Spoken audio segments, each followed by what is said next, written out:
دا کار د هغه انتظامی پولیس په شمول نورو ذمہدارو او سیاسي ذمہدارو په مخ باندې سفیره ده چې څو ځله دا چې کوم دی نو مخې طرف ته راوستی شوی دی او بیا پرې هغې کاروایي نه راکړې. السلام علیکم ورحمت الله وبرکاتو. جی قدرمنو کتونکو زه محمد اسرار ستاسو په خدمت کې د کنډرو چوک نه حاضر یم. تاسو ګورئ چک دره 15 کیلومتره ده او دغه اسکیویټر چې کوم دی نو لګیا دی دا زمونږ افضل چپل میکر دغه مخامخ تاسو ګورئ د هغې د دوکان مخه ده کوم چې دهقان ته سپلای بوټان چپل هم ورکوي او د هغې سره د یو ډېر لوی خدمت چې کوم دی نو هغه په خپله خرچه باندې روان کړی دی چې دا نالۍ چې کومه ده نو دا پټه وه دا ډکه وه او دا اوبه به هغه ځای کې که تاسو ګورئ دا څښه اوبه چې کوم دی نو دا به د کنډرو نه راوتې وې په روډ باندې به وتې دغه بیا وګورئ هغه طرف ته هم اوښتې دي څښه اوبه د جومات نه د کنډرو د کلي نه دغه هغه طرف ته به دي او دغه څښاولي به جوړ کړو خلک به بېلمازه کول او دا اوبه به چې کوم دی نو په دې ځای کې هم دغې لار ته چې کوم دی نو اوښتې چې دا تاسو وګورئ دغه د کنډرو نه دا د کنډرو د هغه خلکو لارې او نالۍ دي چې کم دغه دې مین روډ ته راوتې دي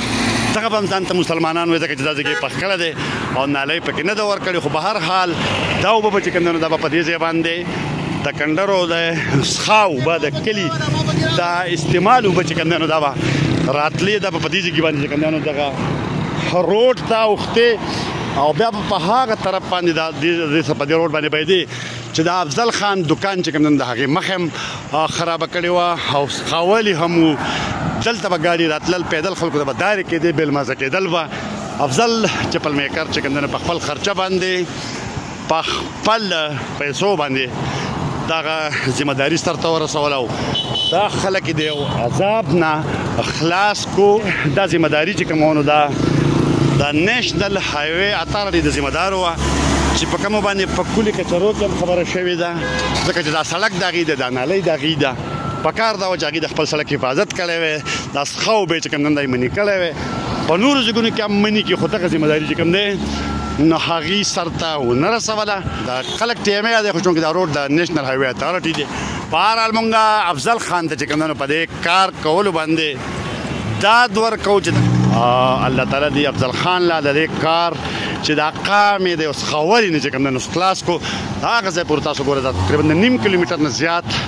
دا څښه اوبه په دې روډ په دوانو طرفونو باندې بهېدو دا خلک بیا اوښتل د دې ضلعې انتظامي افسران د پولیس افسران